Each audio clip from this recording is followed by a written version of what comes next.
वो मोदी के लायक ही नहीं, अब हिंदू को भी गाली दे। जी अचल जी, सास ने देखिए अपनी सर, घर में दो नई सास ने अपनी घर में दो नई बहुओं का स्वागत किया है, तो शुरुआत में तो हनीमून पीरियड होता है ना, तो हनीमून पीरियड में क्या सास खाना बना के खिलाती है और सोचती है कि अब जिंदगी भर इसके बाद जो बहुएं खाना बना के मुझे खिलाएंगी।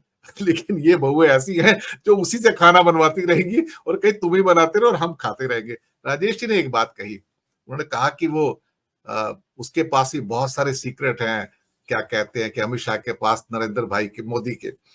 भैया ऐसा है, जो मेरा मतलब अनुभव है व्यवस्था में रह के, अंडरवर्ल्ड में बॉस एक ही होता है सर, दो नहीं होते। आपने एक वर्ड यूज किया, पार्टनर्स इन क्राइम। सर वो हो सकता है, लेकिन बॉस अंडरवर्ल्ड में एक ही होता है। आप पुरानी जितनी हिंदी फिल्में उठा के देख लो, दीवार विवार ये वो, तो आपको पता लग जाएगा कि वो लॉयन लॉयन तो एक ही होता है, उसके नीचे दूसरा सब लॉयन नहीं होता, डबल लॉयन नहीं होता। तो बॉस तो एक ही है, वो फिलहाल नरेंद्र मोदी है, और उसके सामने अमित शाह को भी डरना पड़ेगा, क्योंकि उसे पता है कि मैं शायद इसका कुछ नहीं कर पाऊंगा, क्योंकि उसकी एक पब्लिक इमेज है, लेकिन वो मेरा बहुत कुछ कर सकता है। और सर महाराष्ट्र के अंदर जो चुनाव हुआ, गद्दी वर्सेस गद्दारी हुआ, इसलिए एकनाथ शिंदे को जो ड्रबिंग मिली है, और क्या कहते हैं कि अजित पवार को जो ड्रबिंग मिली है, मराठा लॉबी ने कहा कि गद्दारों को वोट नहीं देना है। अब ये गद्दार शब्द चिपक गया इनके साथ में सर, बिल्कुल स्टिक हो चुका है, एकनाथ शिंदे के साथ भी, अजित पवार के साथ में। और फडणवीस को और बीजेपी को दंड जो मिला है, वो इस बात का मिला कि तुमने समाज के अंदर इनको तोड़ तोड़ के, शिवसेना को तोड़ा, एनसीपी को तोड़ा, तो तुमने भी गद्दारी की महाराष्ट्र के साथ, तो तुम्हें भी दंड मिलना चाहिए। तो जनता ने तीनों को दंड दिया, और 48 में से इनके पास 42 सीटें थी, नवनीत राणा मिलाकर अब 17 सीटें रह गई हैं, 31 सीटें महाविकास आघाड़ी की है। तो जो मेरा अनुमान था कि 30 सीटें मिलेंगी महाराष्ट्र में, बिल्कुल सही बैठा, बल्कि 31 विशाल पाटिल भी कांग्रेस ज्वाइन कर ली, उनका स्वागत राहुल गांधी ने कर लिया है और सोनिया गांधी ने भी किया। तो he has gone back to his roots sir. ये चुनाव अक्टूबर में फिर से गद्दारी और गद्दी के बीच में होगा सर, और यहां पर अब ये लोग डरे हुए हैं सर। राकेश जी, आप ऐसे लैंड से आते हैं जो मध्य प्रदेश है, और वहां पे मराठी कम्युनिटी बहुत है, ग्वालियर में बहुत है, इंदौर में बहुत है, भोपाल में बहुत है, जबलपुर में बहुत है, it's full of Marathi community. Am I right sir?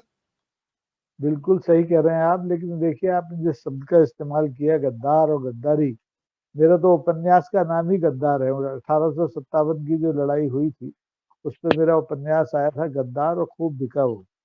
और पिछले दिनों जो भारतीय जनता पार्टी ने अपने शरणार्थी शिविर खोला था, जिसमें ज्यादातर शरणार्थी कांग्रेस से आए थे, उन सब पर गद्दारी की सील लगी हुई है, मोहर लगी हुई है। तो वो जहां तहां जवाब देने के लिए जिम्मेदार भी है। और आप देखेंगे कि इस पार्टी की जो मूल है, वो तो उसमें गद्दार, डीएनए में गद्दारी शामिल है, आजादी के पहले से लेके और अभी तक। तो उस पर तो जनता जब जब मौका मिलेगी इन्हें सजा देगी। लेकिन अभी हम जो हाल की बात कर रहे हैं, उसमें सबसे चौंकाने वाली बात यह है, जिस पर हम सभी मित्रों का शायद ध्यान नहीं गया, कि आज एनडीए के नेता चुन गए, संसदीय दल के नेता चुन गए, सदन के नेता चुन गए, राष्ट्रपति के पास चिट्ठियां भी चली गई, लेकिन अभी तक ये पता नहीं है कि इस एनडीए का संयोजक कौन है। मोदी जी हैं, नायडू हैं, नीतीश बाबू हैं, कौन है भाई? इस इधर के जो संयोजक थे वो तो नीतीश बाबू थे, छोड़ छाड़ के चले गए घोषित संयोजक जो थे। लेकिन यहाँ संयोजक कोई है नहीं, यानी बिना उसकी दूल्हे की बारात चल रही है। तो ये बारात कितने दिन तक मोदी जी की शोभा बढ़ा पाएगी, इसको लेकर पहले दिन से संदेह है। और सदन में और सदन के बाहर आप देखेंगे, अभी तो शपथ ग्रहण होगी, उसका प्रहसन होगा, उसके बाद सदन में विश्वास का मत आएगा, वो भी पारित होगा, उसमें लोग कैसे कैसे बोलेंगे ये तो सबको जाहिर है। अब वो पहले वाला विपक्ष नहीं है कि आपने एक सांस में 150 लोगों को निलंबित कर दिया। अब तो विपक्ष आपके गले को पकड़ के वहां सदन में खड़ा होगा।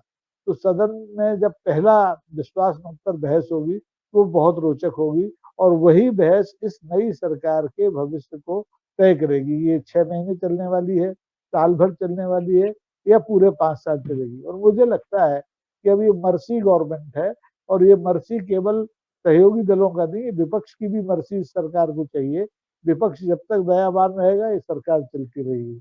विपक्ष ने जिस दिन अपनी भ्रकुटी टेढ़ी कर दी ये सरकार गिर जाएगी। भले ही एनडीए में शामिल जो दो राहु केतु हैं, नीतीश बाबू और नायडू साहब, ये राहु केतु की तरह घेर लिया है इन्होंने हमारे सूर्य को। दिनकर राव जो है, इनका नाम दिनकर राव भी आप रख सकते हैं क्योंकि ये तो अविनाशी हैं, तो इनको घेर लिया और इनसे मुक्ति पाना अब इस सरकार के लिए बहुत आसान नहीं होगा। ये या तो पूरी तरह से इनको ग्रस लेंगे और या इनको मोक्ष के लिए बहुत लंबी साधना करनी पड़ेगी। पता नहीं किस किस किला पर जाना पड़े, किस किस गुफा पर जाना पड़े। तो देखते जाइए, तेल देखिए और तेल की धार देखिए। जी गिरीश भाई, मर्सी गवर्नमेंट है, क्या पता कौन